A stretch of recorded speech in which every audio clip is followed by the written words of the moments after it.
A principios de los años 80, en uno de los barrios más tranquilos y ordinarios de Londres, todo era aparentemente normal. Pero tras los muros se escondía un oscuro secreto que nadie podía imaginar entonces. Nielsen parecía un hombre corriente, pero en realidad era uno de los asesinos en serie más terroríficos de la historia de la humanidad. Dennis Nielsen tenía como objetivo secreto a hombres jóvenes, a los que atrapaba y estrangulaba hasta la muerte. Pero el momento de matar era solo el principio para él. En este aterrador viaje, los asesinatos eran solo un medio, una forma de satisfacer sus oscuros deseos. En su mundo, la muerte no era solo un fin, sino un reflejo de su deseo de control y posesión. Entonces, ¿cómo pudo Nielsen llevar una vida tranquila en una casa corriente y, sin embargo, convertirse en un viajero de un camino tan oscuro? Hoy vamos a conocerla y a descubrir los truculentos detalles de sus asesinatos. ¿Estás preparado? Entonces adentrémonos juntos en el profundo y aterrador mundo de Nielsen. Todo empezó como una avería ordinaria de fontanería. En el invierno de 1983, los residentes del número 23 de Cranley Gardens, en la zona londinense de Muswell Hill, empezaron a experimentar un grave problema de atasco en su casa. Las cañerías se atascaban con frecuencia y de ellas emanaba un olor desagradable. Pero este olor era mucho más que un olor a basura normal. Era acre, agrio e insoportable. Era como si algo se hubiera echado a perder y hubiera empezado a pudrirse. Era tan penetrante y desagradable que los vecinos empezaron a quejarse. Se llamó a la empresa de fontanería Dino Rod para que lo solucionara. Los fontaneros detectaron un olor desagradable en las tuberías. Sin embargo, este olor era distinto a todos los anteriores. Era acre, agrio y aterrador. No se trataba de un atasco cualquiera. El fontanero pensó que había un problema más profundo en las tuberías e informó inmediatamente a la policía. La policía encontró restos humanos en las tuberías de la planta baja de la casa. Mientras el aire se llenaba de un olor nauseabundo, las pruebas empezaron a aparecer poco a poco. Los fontaneros habían descubierto trozos de carne humana en algunas de las tuberías del bloque de apartamentos. Mientras trabajaban para desbloquear la obstrucción, en el interior de la casa se hacían descubrimientos más espantosos. Este fue en realidad el primer paso para descubrir los horripilantes asesinatos de Dennis Nielsen a lo largo de los años. Estas pistas, la forma en que se cometieron los asesinatos y la escalofriante organización de la casa de Nielsen no fueron reconocidas inicialmente por la policía. Sin embargo, con un poco más de vigilancia, estos horribles hallazgos deberían haberse descubierto mucho antes. Nacido el 23 de noviembre de 1245, Dennis Nielsen era hijo de padre noruego y madre escocesa. Su infancia se vio empañada por el alcoholismo de su padre y un matrimonio problemático. En su adolescencia, desarrolló una personalidad introvertida y excéntrica, que le dificultaba comunicarse normalmente con otras personas. Observándose en el espejo durante horas y descubriendo poco a poco su obsesión por la muerte, Nielsen intentó reprimir sus oscuros impulsos durante mucho tiempo. Sin embargo, la noche del 29 de diciembre de 1978, todo cambió. 29 de diciembre de 1978, una fría noche de invierno en Londres. Dennis Nielsen no podía luchar contra los oscuros impulsos de su interior. Algo gritaba en su mente, llevándole a un callejón sin salida. Había esperado encontrar la paz, simplemente dando un paseo por las calles de la ciudad. Pero esta noche, todo cambiaría. Decidió pasar la noche bebiendo y entró en el pub llamado Cricklewood Arms. Este era un lugar donde se encontraban mundos diferentes. La gente se divertía, se perdía en el ruido de la ciudad. Fue entonces cuando un joven, Stephen Holmes, entró en el pub. Este chico de 14 años volvía de un concierto de rock. El vacío que llevaba dentro pareció llenarse, aunque solo fuera por un momento, hablando con otro ser humano. Pero Nielsen elegiría otra forma de llenar ese vacío. Nielsen atrajo a Holmes hacia sí. En la abarrotada taberna, con pocas palabras, empezaron a charlar. Fue tan fácil. Holmes aceptó la oferta del extraño hombre y le invitó a su casa. En casa bebieron cerveza y charlaron, pero en la mente de Nielsen, esto solo era el principio. Esta noche se le ofrecía la oportunidad que llevaba años esperando para acabar con una vida. En casa, pasaron algún tiempo juntos. Nielsen quería controlar a Holmes de alguna manera, pero solo era un juego. El joven pensaba que todo era normal, pero había algo más dentro de Nielsen. Su bestia interior se había despertado. Nielsen esperó a que Holmes se durmiera. Más tarde esa noche, después de asegurarse de que el joven estaba dormido, Nielsen se acercó con calma y envolvió fuertemente una corbata alrededor de su cuello, impidiendo a Holmes respirar. Para Nielsen, este momento fue a la vez un triunfo y la primera realización de un terrible vacío interior.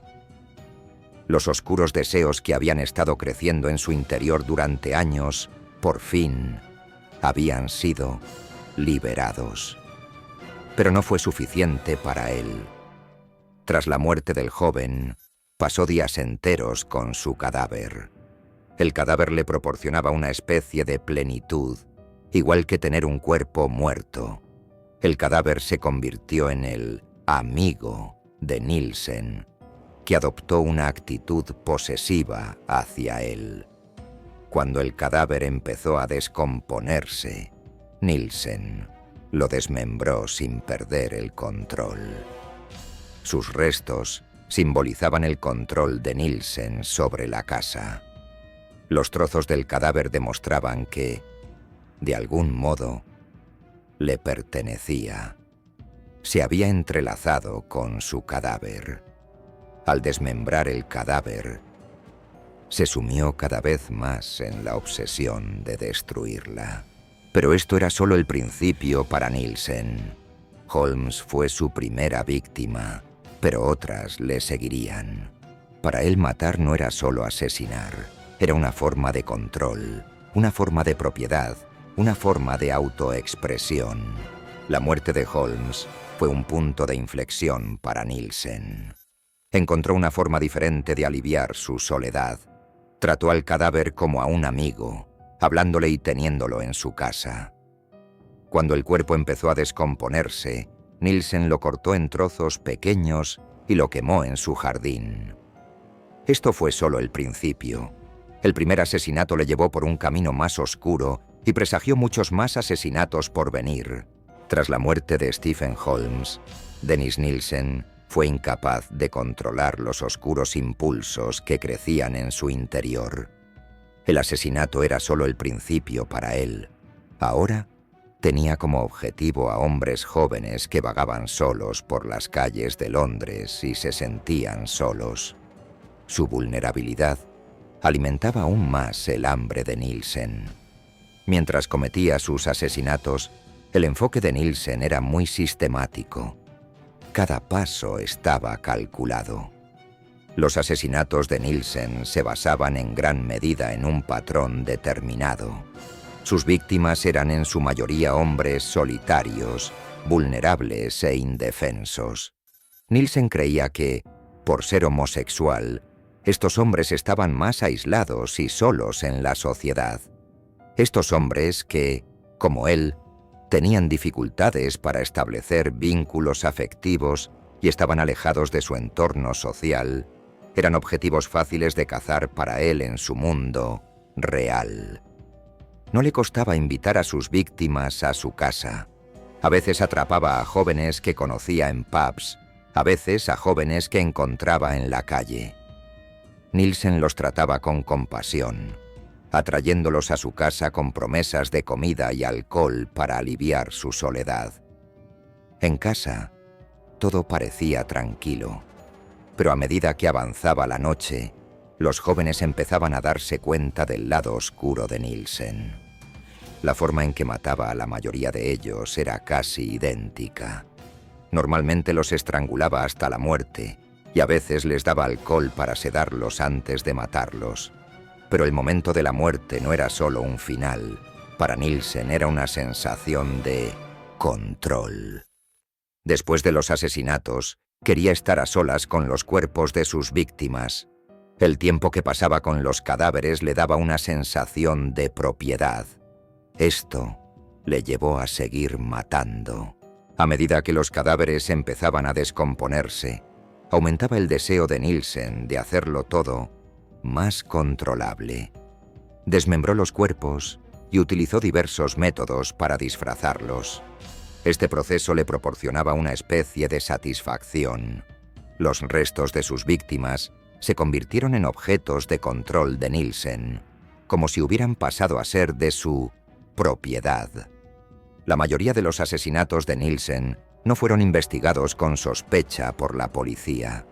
La mayoría de sus víctimas eran personas perdidas, sin hogar o marginadas sociales. Esto hizo que los asesinatos de Nielsen pasaran desapercibidos durante mucho tiempo. Además, era tan cuidadoso que deshacerse de los cadáveres no solía ser un problema.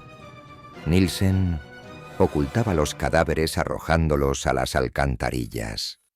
Sin prisa, pero sin pausa, siguió asesinando a jóvenes uno a uno en las calles de Londres. En febrero de 1983, los vecinos de un piso del barrio londinense de Cranley Gardens llamaron a un fontanero para que investigara el origen de un olor insoportable.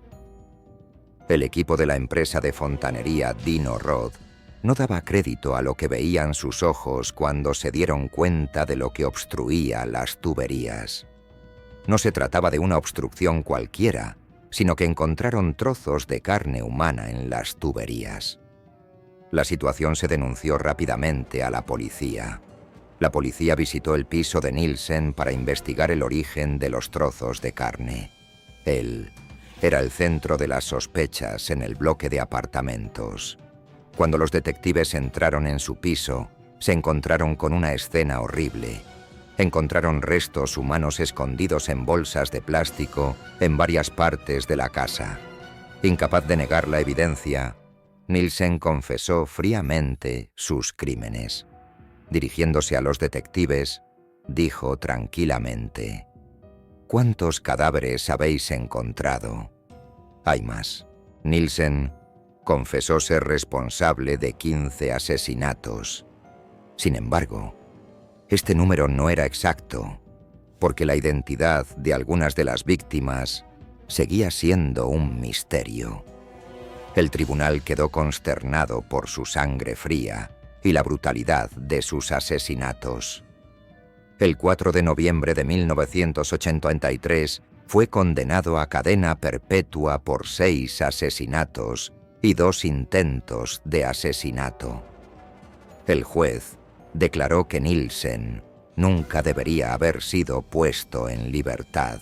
Tras su condena, Dennis Nielsen pasó sus días en prisión escribiendo confesiones y memorias. Sus escritos, en los que detallaba sus crímenes, despertaron gran interés entre investigadores y psicólogos. En estos escritos, Nielsen se presentaba como un objeto de investigación. e intentaba explicar sus crímenes. Sin embargo, estas confesiones solo causaron más dolor a las familias de sus víctimas. En general, Nielsen mantenía una relación distante con los demás presos. Con su actitud fría y su personalidad inconfundible, siguió siendo una figura aislada durante toda su vida en prisión. A lo largo de su encarcelamiento, siguió siendo una figura a la que la sociedad nunca perdonó. En 2018, Dennis Nielsen, de 72 años, murió en prisión. La causa de la muerte fueron complicaciones derivadas de una rotura abdominal. Aunque su muerte supuso un alivio parcial para las familias de sus víctimas, el trauma y el dolor de los crímenes de Nielsen nunca se han borrado. Casi 40 años después de la muerte de Nielsen, los londinenses, y especialmente las familias de sus víctimas, no han olvidado sus horribles acciones. Hoy se le sigue recordando como uno de los asesinos en serie más horribles de la historia británica. Hemos llegado juntos al final de otra historia. Gracias por escucharnos. Nos vemos en la próxima historia. No olvides suscribirte al canal y activar las notificaciones.